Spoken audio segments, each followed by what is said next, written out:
देखिए, मैं बस एहतराम इतना कहना चाहूँगी कि ये एक फ़ैसले नहीं है, ये दो फ़ैसले हैं। ये दो फ़ैसले इस तरह हैं कि एक है इस वक्त के लिए जो मौजूदा वक्त है उसमें इलेक्शन कराने हैं, उस पर उन्होंने डेट दे दी है, वो 90 डेज़ से अबव है, लेकिन ये 14-15 दिन का जो फ़र्क आ रहा है वो भी इनका कसूर है, क्योंकि मौजूदा हुकूमत ने डिली डाली किया है, इलेक्शन कमीशन ने अपने इख्तियारात से तजावुज़ किया है।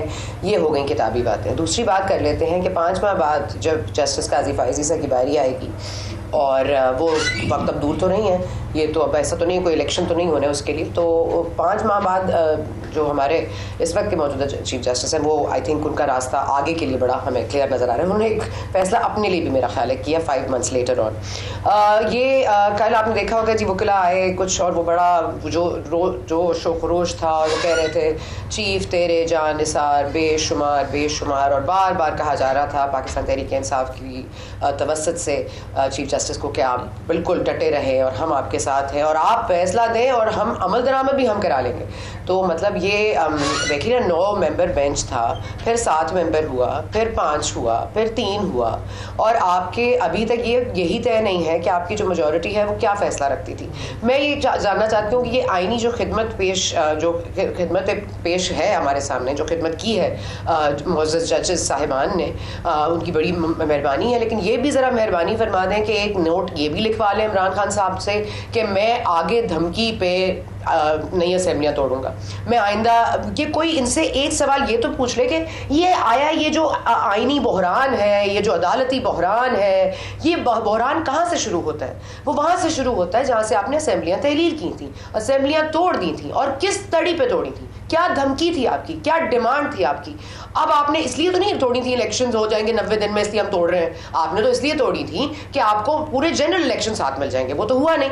तो कोई ये भी पूछ ले कि ये कौन सा आईनी इक़दाम था। मुझे याद है जस्टिस अतर मनल्ला साहब ने एक बड़े क्वेश्चंस रेज किए थे, वो ही नहीं रहे बेंच का हिस्सा। और उस वक्त आपको याद होगा कि इमरान खान साहब ने खुद ये सवाल उठाया कि अदालतें रात 12 बजे क्यों खुली थी। आज इमरान खान साहब और उनकी हमारी ये ट्रेंड ट्विटर के ऊपर बनाते हैं कि वी स्टैंड विद सीजेपी, हम चीफ जस्टिस उमर अता बदियाल के साथ खड़े हैं। फिर फवाद चौधरी साहब ये ट्वीट करते हैं कि वो चीफ जस्टिस ऑफ पीपल हैं, अवामी चीफ जस्टिस है और पॉपुलर। मैं तो आपसे ये जानना चाह रहा हूं कि क्या ये अवामी चीफ जस्टिस की इस्तिलाह ठीक है? ये पॉपुलर डिसीजन, अदालतें पॉपुलर डिसीजन लिया करती हैं या इन और कानून के तहत डिसीजन लिया करती हैं? देखिए, वो आपने देखा होगा कि जो हमारे जो वो मीज़ान है, वो उसको जिस तरह स्केल्स हैं हमारे, उसमें जो खातून है उन्होंने पट्टी बांधी हुई है, और वो पट्टी जो है मेरा ख्याल है वो एक तरफ से उठा के देखा गया है इस फैसले में। मैं अगर बहुत सादा अल्फाज में कह सकूँ और मुझ पर कंटेम्प्ट ना लगे, क्योंकि ये फैसला आ चुका है, इस पर मेरी राय में मुझे हक है मैं अपनी राय का इजहार करूँ। तो मेरा ये ख्याल है कि देखिए, अवामी फैसला क्या होता है। आपके सुप्रीम कोर्ट में तो इत्तेहाद है नहीं, फैसला अवामी हो गया, लेकिन सुप्रीम कोर्ट इसकी मनाफी है। बाकी जो आपके जजेस साहिबान हैं, क्या वो आइन के मुतसादिम फैसले करेंगे?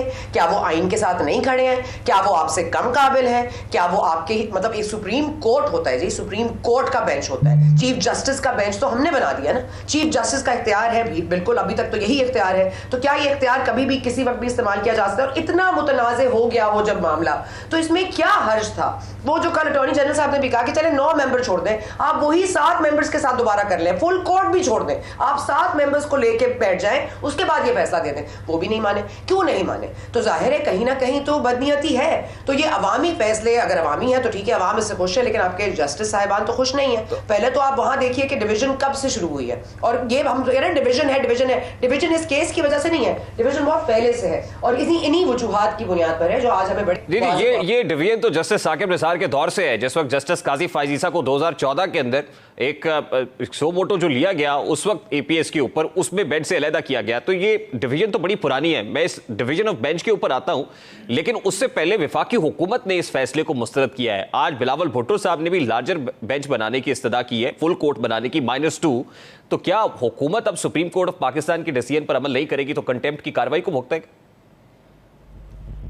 ये आईनी मामला है और कानूनी मामला है, इस पर मैं नहीं चाहती मैं अपनी राय दूं, लेकिन मुझे तो यही लग रहा है कि अब जो है फुल फ्रंटल वॉर शुरू हो गई है। क्योंकि यहाँ पर होता था कि पहले एक फैसला आता था, फिर 2-3 दिन इंतजार होता था, फिर उसके ऊपर कोई रिएक्शन आता था, लोग जरा नपे चले अल्फाज में बात करते थे, लेकिन आज बहुत आया हो गया है मामला। उनके रिएक्शंस आपके सामने हैं। और ये भी बड़ी ट्रेजेडी है कि आज 4 अप्रैल है, आपको याद होगा 2 तारीखें हैं, 4 अप्रैल 1979 है, फिर 4 अप्रैल 2017 है। ये दोनों हमारे सामने हैं, ये कोई हिस्ट्री के ढके छुपे तो है नहीं। और देखिए, मैं सिर्फ ये जानना चाहती हूँ कि अगर आइन ये कहता है तो क्या मेरे जो मुअज़्ज़ज़ जजेस साहिबान हैं जो इस बेंच का हिस्सा नहीं है, जो बाकी लोग हैं, क्या वो आइन के खिलाफ खड़े हैं? मैं सिर्फ ये जानना चाहती हूँ, अगर लाइन इतनी क्लियर है तो क्या आप आइन के साथ हैं और वो आइन के खिलाफ है? क्या ये हुकूमत जो है वो आइन के खिलाफ है और ऑपोजिशन आइन के साथ है? ये कौन सा आइन है जो कहता है आप तोड़ दीजिए असेंबलियां, मैं तोड़ दूंगा, तो तोड़ दे। जब उस वक्त क्यों नहीं सुमो मोटो लिया जब इमरान खान बार बार कहते मैं असेंबलियां तोड़ने जा रहा हूं, मैं असेंबलियां तोड़ने जा रहा हूं? ये कौन सा आईनी इक़दाम था? ये कहां आपको हक हासिल है कि आप आइन में ये आपने कौन सा आइन पढ़ा हुआ है? ये कौन सी आइन की खिदमत हो रही थी? ये तो इमरान खान के लिए खिदमत हो रही थी, आज भी हो रही है। आपको सर्व करने के लिए अब होगा क्या? एक सादा सा पाकिस्तानी जानना चाहता है कि ये अब वजीर आजम versus chief justice of Pakistan है, यानी ये एग्जीक्यूटिव वर्सेस इस रियासत का एक इंपॉर्टेंट इदारा अदलिया है, या आपको लग रहा है कि अदलिया वर्सेस अदलिया यानी ब्रदर जजेस versus chief justice Umar Ata बदियाल होने जा रहा है?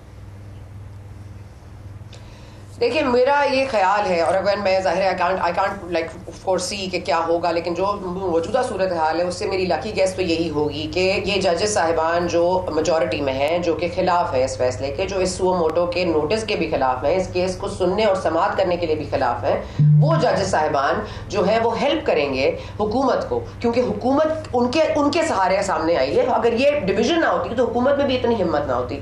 तो ये मामला अंदर से ही उठेगा और जाहिर है इसको बैरूनी सपोर्ट भी मिलेगी। बैरूनी का मकसद है कि पार्लियामेंट से भी मिलेगी। अब पार्लियामेंट भी डट के खड़ी हो जाएगी, और पार्लियामेंट को जिस तरह से बार बार पार्लियामेंटेरियंस को कहा जा रहा है कि कल इजलास भी तलब हो गया है, कल क्या होने जा रहा है, क्या कोई आईनी तरमीम लाई जा सकती है, क्या हो सकता है, किस तरह से 2/3 मेजॉरिटी लाई जाएगी, क्या जो आपकी वेकेंट सीट्स है वो कैसे होंगी। और देखिए, बड़ी आसान सी बात है रेहान साहब, ये नहीं हो सकता जो आज तारड़ साहब ने कहा, वो बड़ी बुनियादी बात है कि आप नेक्स्ट जनरल इलेक्शंस करा रहे होंगे तो पंजाब और खैबर पख्तूनख्वा, और ये बड़ी मजाहिया बात है कि खैबर पख्तूनख्वा इस फैसले में कहीं नहीं है, उनके लिए कोई डेट नहीं है, क्योंकि वहां आइन का जो है वो इर्तिकाब नहीं होता। आइन का इर्तिकाब सिर्फ पंजाब की हद तक है, और उसके बाद वहां जो है वो आइन जो है थोड़ी देर बाद आएगा। अब ये नई पिटीशन दायर करेंगे खैबर पख्तूनख्वा के लिए, मतलब तख्ते पंजाब तो इन्होंने लेना था, इनकी बदनीयती और किस तरह जाहिर होगी। और पाकिस्तान तहरीक इंसाफ का अलमिया यही है, वो जिसके पीछे खड़े हो जाए वो मुतनाज़ ही हो जाता है। इसलिए मेहरबानी करके किसी के साथ ना ही खड़े हुआ करें, बल्कि जिसकी ये बुराई करते हैं उसकी क्रेडिबिलिटी मजीद बढ़ जाती है। एक और बड़ी इंपॉर्टेंट बात है, ये कंट्रोवर्शियल अपॉइंटमेंट से पहले कर देते हैं। आपको याद होगा chief of the army staff general Asim Munir की अपॉइंटमेंट से पहले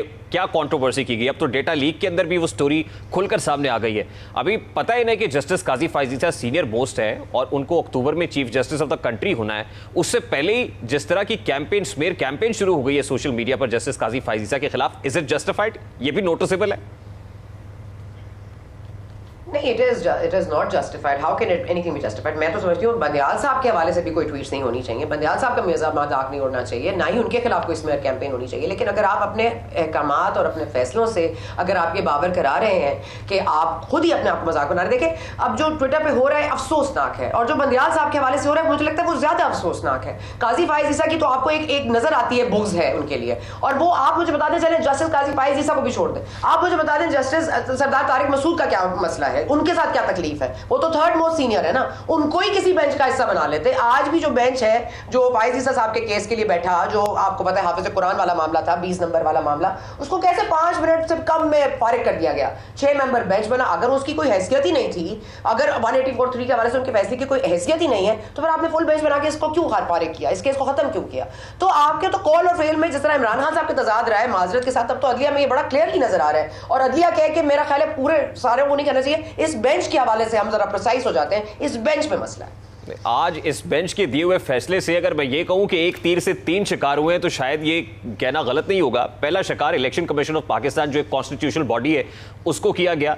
दूसरा जस्टिस जमाल बंदूखेल और जस्टिस मंसूर अली शाह के इख्तलाफी नोट्स को उठा के रद्दी की टोकरी में डाल दिया।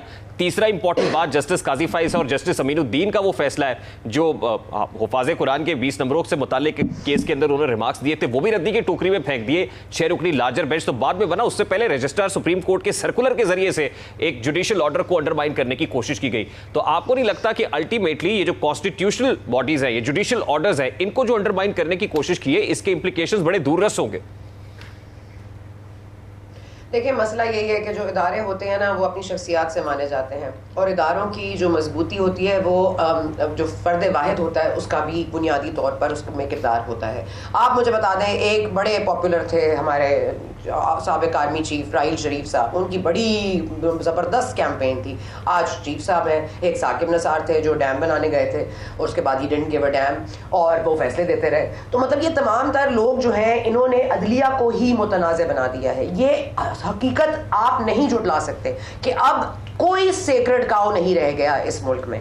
थैंक्स टू इमरान खान साहब, हम सब ने इदारों को भी मलाइन कर दिया है, इदारों को भी कंट्रोवर्शियल बना दिया है। ये जो प्रोजेक्ट इमरान था ये अपने साथ बहुत कुछ लाया है और बहुत कुछ लेके जाएगा। सबसे ज्यादा हमारी अदलिया की क्रेडिबिलिटी ले गया है, फौज की इंडिपेंडेंस ले गया है, इस पार्लियामेंट की सुप्रीमेसी ले गया है, इस मुल्क में आजादी राय ले गया है और सबसे ज्यादा जो हमें दे गया है वो है बिल्कुल एक टोटलिटेरियनिज्म नजर आ रहा है, एक बिल्कुल ही पोलराइज सोसाइटी है। आज आप जाएं इलेक्शन कराने, मुझे बता दे पाकिस्तान तहरीक इंसाफ वाले क्या पेट्रोल पंप लेकर आएंगे और जिस तरह से धावा बोल देंगे, मुझे तो यही लगता है कि इनका अमल दरामद तो यही होता है। और अगर ये कह रहे हैं फवाद चौधरी साहब के 2 प्राइम मिनिस्टर्स घर जा चुके हैं, तीसरा भी भेज देंगे, मतलब ये कोई मतलब आपका अपना ही कानून है, आपका अपना ही आईन है। अच्छा सर, आप सुप्रीम कोर्ट ऑफ पाकिस्तान का इलेक्शन से मुतालिक डिसीजन तो आ गया, लेकिन सादा सा सवाल है, आप 14 मई को इंतखाबात होते हुए देख रहे हैं अकॉर्डिंग टू दिस डिसीजन? नहीं, मैं नहीं देख रही हूँ, लेकिन मैं जो देख रही हूँ वो उससे भी ज्यादा अलमनाक है। मतलब अगर ये इसी रविश पर चलते रहे और इसी अना और जिद की बुनियाद और भेंट चढ़ता रहा, ये मुल्क मजीद बर्दाश्त नहीं कर सकेगा। आप प्लीज,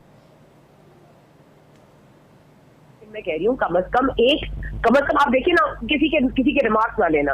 क्या वो रिमार्क्स कंसिडर होंगे जो अक्यूजेशन देने थे? क्या वो रिमार्क्स कंसिडर हुए जो अटॉर्नी जनरल ने दिए थे?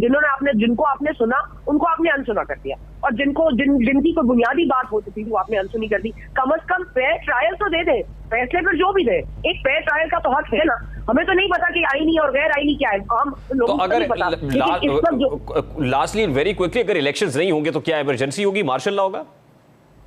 मेरे मुंह में मेरा नहीं ख्याल, नहीं मेरा ख्याल है कि मार्शल लॉ जिस हद तक आ सकता था वो इस मुल्क में आ चुका है और अभी भी एक मार्शल लॉ टाइप सिचुएशन ही है। एक इदारा उनके पीछे, एक इदारा इनके पीछे, यही मामला चल रहा है। तो यहाँ जमहूरियत जाना हो, वहाँ मार्शल लॉ के खतरात नहीं होते, वहाँ मार्शल लॉ मौजूद है।